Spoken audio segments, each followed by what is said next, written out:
بسم الله الرحمن الرحيم ياسين والقرآن الحكيم إنك لمن المرسلين على صراط مستقيم تنزيل العزيز الرحيم لتنذر قوما ما أنذر آباؤهم فهم غافلون لقد حق القول على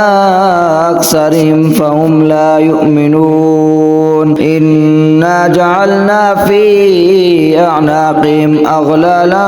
فهي إلى الأذقان فهم مقمحون وجعلنا من بين أيديهم سدا ومن خلفهم سدا فأغشيناهم فهم لا يبصرون وسواء عليهم أنذرتهم أم لم تنذرهم لا يؤمنون إنما تنذر من اتبع الذكر وخشي الرحمن بالغيب فبشره بمغفرة وأجر كريم إنا نحن نحيي الموتى ونكتب ما قدموا وآثارهم وكل شيء أحصيناه في إمام مبين واضرب لهم مثلا أصحاب القرية إذ جاءها المرسلون إذ أرسلنا إليهم اثنين فكذبوهما فعززنا بثالث فقالوا إنا إليكم مرسلون قالوا ما أنتم إلا بشر مثلنا وما أنزل الرحمن من شيء أنتم إلا تكذبون قالوا ربنا يعلم إنا إليكم لمرسلون وما علينا إلا البلاغ المبين قالوا إنا تطيرنا بكم لئن لم تنتهوا لنرجمنكم وليمسنكم منا عذاب أليم قالوا طائركم معكم أئن ذكرتم بل أنتم قوم مسرفون وجاء من أقصى المدينة رجل يسعى قال يا قوم اتبعوا المرسلين اتبعوا من لا يسألكم أجرا وهم مهتدون وما لي لا أعبد الذي فطرني وإليه ترجعون أتخذ من دونه آلهة إن يردني الرحمن بضر لا تغن عني شفاعتهم شيئا ولا ينقذون إني إذا لفي ضلال مبين إني آمنت بربكم فاسمعون قيل ادخل الجنة قال يا ليت قومي يعلمون بما غفر لي ربي وجعلني من المكرمين وما أنزلنا على قومه من بعده من جود من السماء وما كنا منزلين إن كانت إلا صيحة واحدة فإذا هم خامدون يا حسرة على العباد ما يأتيهم من رسول إلا كانوا به يستهزئون ألم يروا كم أهلكنا قبلهم من القرون أنهم إليهم لا يرجعون وإن كل لما جميع لدينا محضرون وآية لهم الأرض الميتة أحييناها وأخرجنا منها حبا فمنه يأكلون وجعلنا فيها جنات من نخيل وأعناب وفجرنا فيها من العيون ليأكلوا من ثمره وما عملته أيديهم أفلا يشكرون سبحان الذي خلق الأزواج كلها مما تنبت الأرض ومن أنفسهم ومما لا يعلمون وآية لهم الليل نسلخ منه النهار فإذا هم مظلمون والشمس تجري لمستقر لها ذلك تقدير العزيز العليم والقمر قدرناه منازل حتى عاد كالأرجون القديم لا الشمس ينبغي لها أن تدرك القمر ولا الليل سابق النهار وكل في فلك يسبحون وآية لهم أنا حملنا ذريتهم في الفلك المشحون وخلقنا لهم من مثله ما يركبون وإن نشأ نغرقهم فلا صريخ لهم ولا هم ينقذون إلا رحمة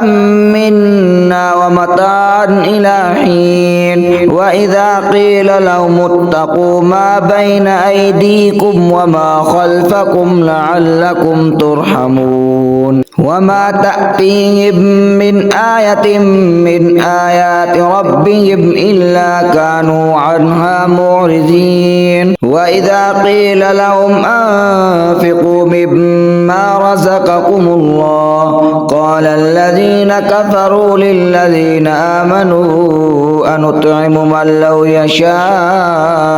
الله أطعمه إن أنتم إلا في ضلال مبين ويقولون متى هذا الوعد إن كنتم صادقين ما ينظرون إلا صيحة واحدة تأخذهم وهم يخصمون فلا يستطيعون توصية ولا إلى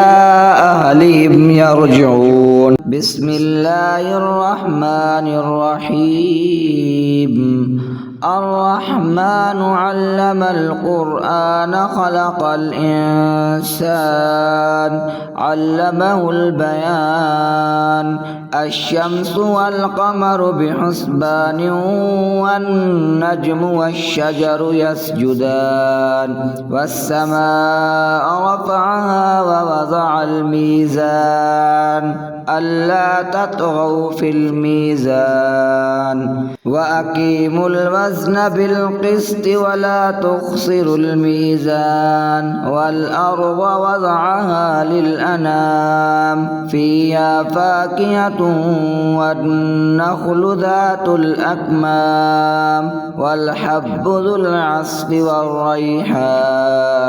فبأي آلاء ربكما تكذبان خلق الإنسان من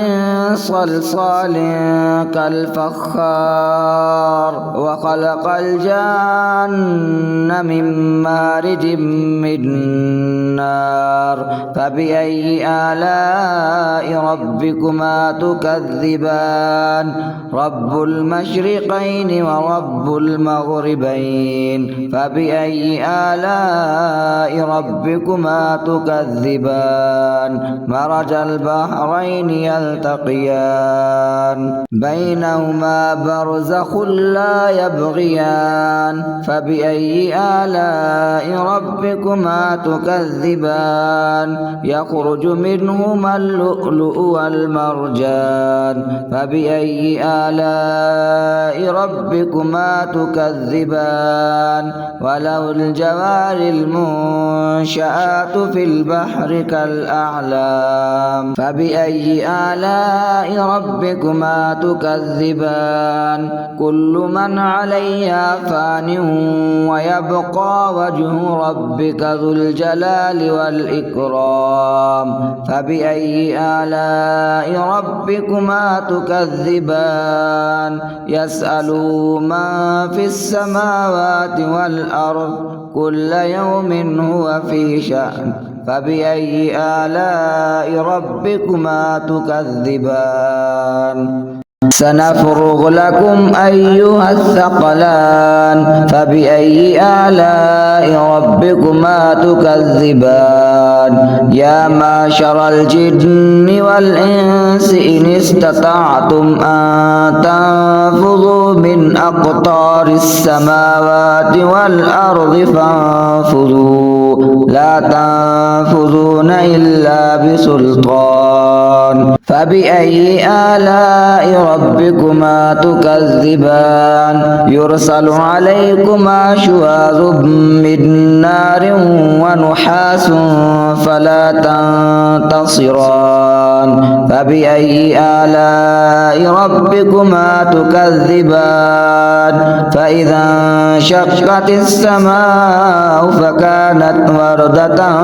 كالدهان فبأي آلاء ربكما تكذبان فيومئذ لا يسأل عن ذنبه إنس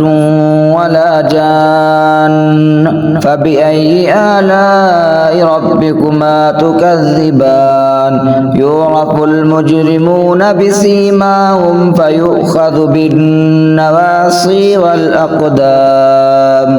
فبأي آلاء ربكما تكذبان هذه جهنم التي يكذب بها المجرمون يطوفون بينها وبين حميم آن فبأي آلاء ربكما تكذبان ولمن خاف مقام ربه جنتان فبأي آلاء ربكما تكذبان ذواتا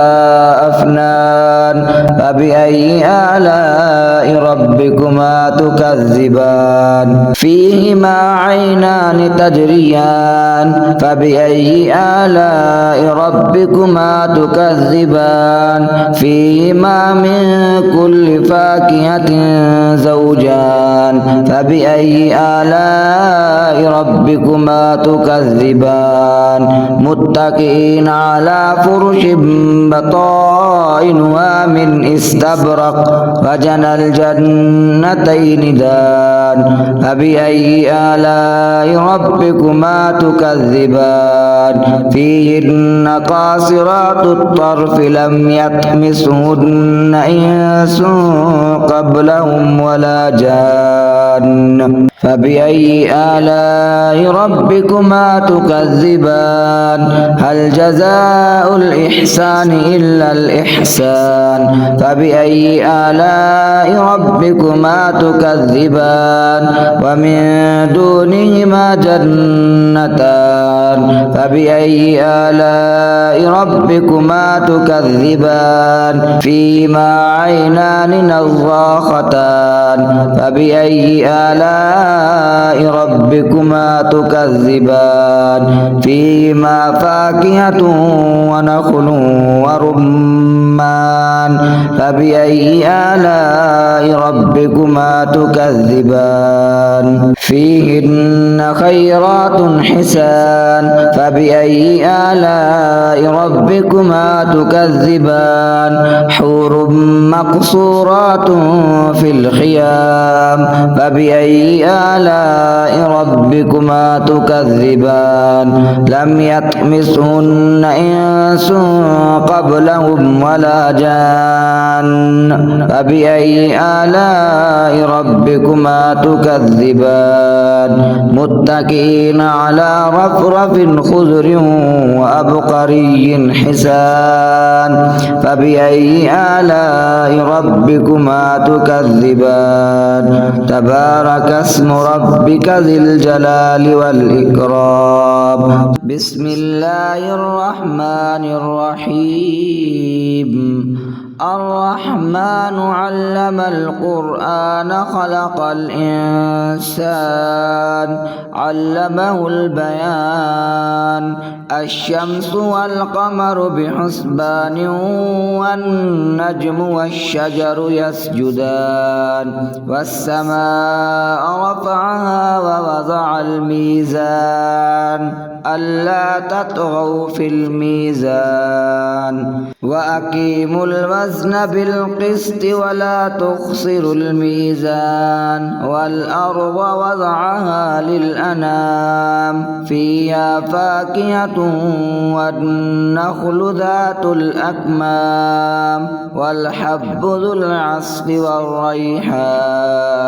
فبأي آلاء ربكما تكذبان خلق الإنسان من صلصال كالفخار وخلق الجن من مارج من نار فبأي آلاء ربكما تكذبان رب المشرقين ورب المغربين فبأي آلاء ربكما تكذبان مرج البحرين يلتقيان بينهما برزخ لا يبغيان فبأي آلاء ربكما تكذبان يخرج منهما اللؤلؤ والمرجان فبأي آلاء ربكما تكذبان وله الجوار المنشآت في البحر كالأعلام فبأي آلاء ربكما تكذبان كل من عليها فان ويبقى وجه ربك ذو الجلال والإكرام فبأي آلاء ربكما تكذبان يسأله من في السماوات والأرض كل يوم هو في شأن فبأي آلاء ربكما تكذبان سنفرغ لكم أيها الثقلان فبأي آلاء ربكما تكذبان يا معشر الجن والإنس إن استطعتم أن تنفذوا من أقطار السماوات والأرض فانفذوا لا تنفذون إلا بسلطان فبأي آلاء ربكما تكذبان يرسل عليكما شواظ من نار ونحاس فلا تنتصران فبأي آلاء ربكما تكذبان فإذا انشقت السماء فكانت وردة كالدهان فبأي آلاء ربكما تكذبان فيومئذ لا يسأل عن ذنبه إنس ولا جان فبأي آلاء ربكما تكذبان يعرف المجرمون بسيماهم فيؤخذ بالنواصي والأقدام فبأي آلاء ربكما تكذبان هذه جهنم التي يكذب بها المجرمون يطوفون بينها وبين حميم آن فبأي آلاء ربكما تكذبان ولمن خاف مقام ربه جنتان فبأي آلاء ربكما تكذبان ذواتا أفنان فبأي آلاء ربكما تكذبان فيهما عينان تجريان فبأي آلاء ربكما تكذبان فيهما من كل فاكهة زوجان فبأي آلاء ربكما تكذبان متكئين على فرش بطائنها من استبرق وجنى الجنتين دان فبأي آلاء ربكما تكذبان فيهن قاصرات الطرف لم يطمسهن إنس قبلهم ولا جان فبأي آلاء ربكما تكذبان هل جزاء الإحسان إلا الإحسان فبأي آلاء ربكما تكذبان ومن دونهما جنتان فبأي آلاء ربكما تكذبان فيما عينان نضاختان فبأي آلاء ربكما تكذبان فيما فاكهة ونخل